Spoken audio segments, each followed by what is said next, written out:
Hey everybody, welcome back to the Renaissance Woodworker. I'm your host, Shannon Rogers, and I want to welcome you into my shop. I think the single most important hand tool skill to master is using a saw. Sawing accurately, square, and plumb across a board will make everything that much easier. If you ever struggled joining the edge of a board and getting it square, that's probably because it was already pretty out of square to begin with.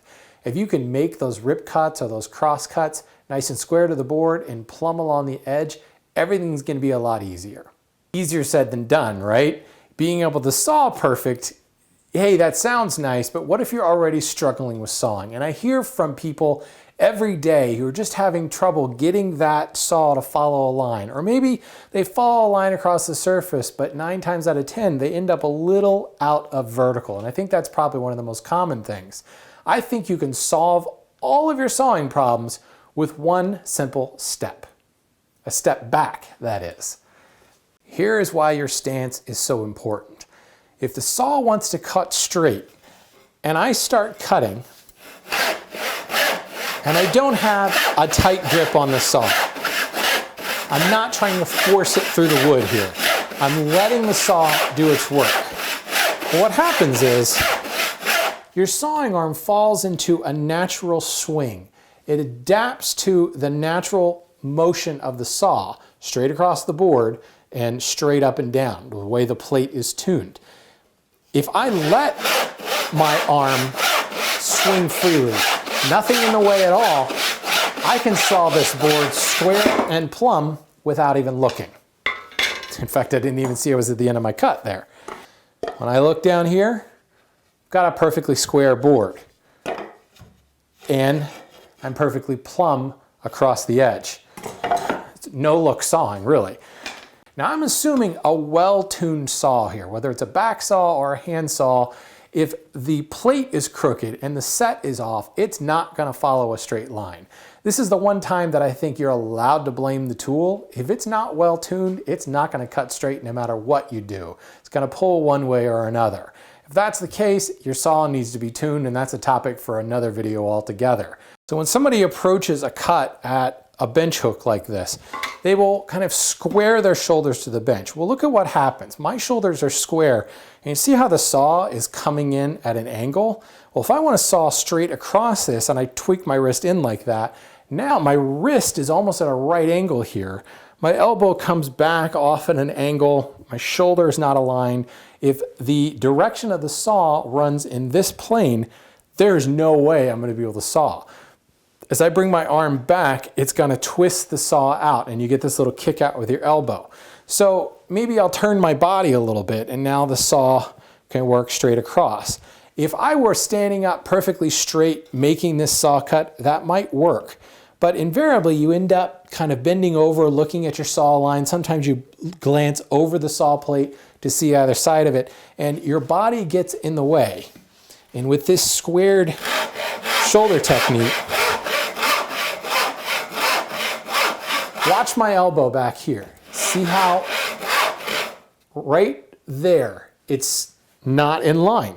My wrist is bent, it comes up and out, and my elbow is sticking out back here. If I take a step back, widen my stance, what that does is rotates my body, and it actually allows my arm to move straight back and forward. I've got a nice broad and stable stance. I can see what I'm doing. I can tilt my head over to the side and see either side of the cut, and my arm is straight. My wrist is not bent, comes back to my elbow. Everything is in the same line with the plate. So this is great. Before you make your cut, you can check to make sure everything's in line. But if you're in kind of an awkward body position that is going to, as you move the arm, force your arm out of that position, invariably it's going to change again, and you're going to go off plumb or off square. If you've got your body nice and firm and steady, and it's already out of the way, and naturally, just standing at rest, I'm naturally in the plane of sawing, you're going to get a square cut. And that's where this kind of no-look sawing thing comes from. Once I get on my line, I just need to let the saw do its work.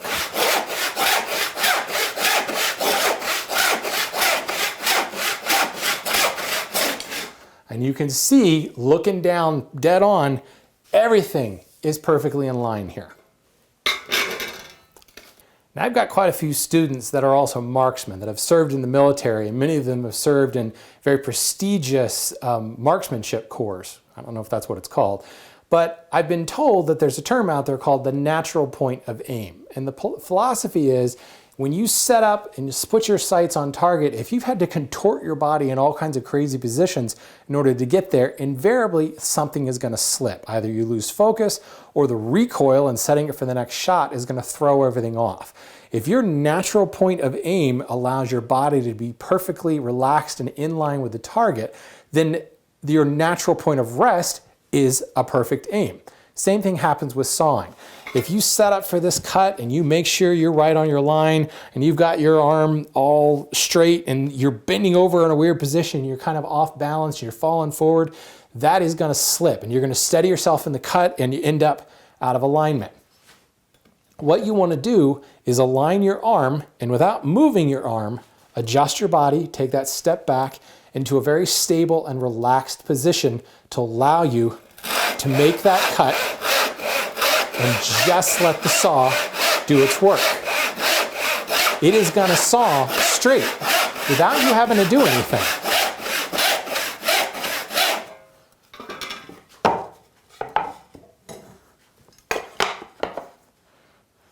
When I look at that kerf, I am exactly square. There's no layout line on this board. None of that is going on. I just aligned my body, got the saw square to the plate. I actually used the reflection in the saw to set it up square, and then adjusted my stance so that everything was fine from there. This is the #1 key in good sawing. Position your body so that it's out of the way of the saw. And this doesn't just apply here at the bench hook. It also works over on the saw bench. When I'm working on larger boards and I'm working with a standard backless handsaw, I'll be working down here on my saw bench. And if you still struggle to get your cut dead on, the stance will change it too. Same thing happens here. A lot of people are able to follow a line along the board, whether by working straight up and down and laying the saw down to get more teeth into the cut, but they invariably will struggle getting the cut plumb or straight up and down vertically. And the same thing happens here. As I put my knee on this board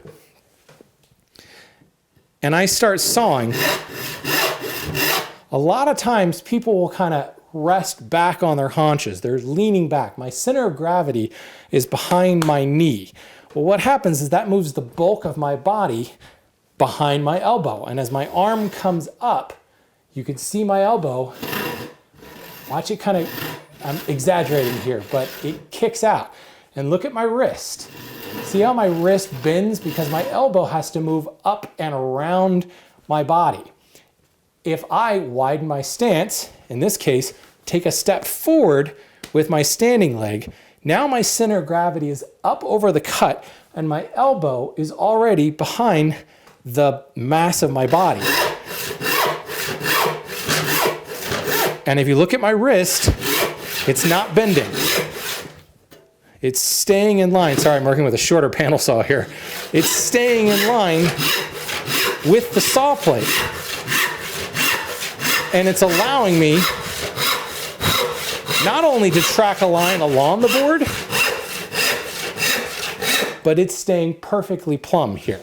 And as I slide back down the cut, I want to continue to take that step forward, positioning my center of gravity up over the cut and out of the natural swing of my arm. And this is the same thing. This can be no-look sawing. As long as my elbow is not pointing out and tweaking my wrist, moving it offline, I will saw perfectly straight.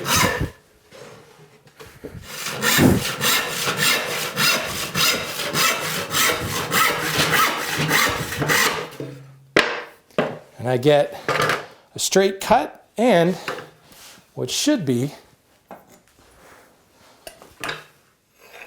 a square cut. It is square all the way along the length of that board. Now, is it straight? It's right on my line, I know that much. So yeah, that's pretty dang straight. And for a rough work like this, you can't really ask for much more than pretty dang straight.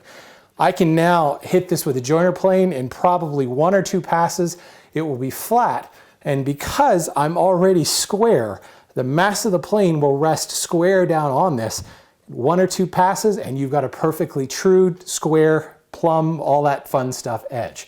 All comes down to hand sawing, and it all comes down to that one step. That step back at the bench hook and the step forward on the saw bench to free up your arm to move in the natural line of sawing. So there you go, folks. One simple step to improve your hand sawing. Hope you enjoyed this. I hope it works for you. Hit me with questions. I'd love to hear your sawing success stories. Thanks for watching.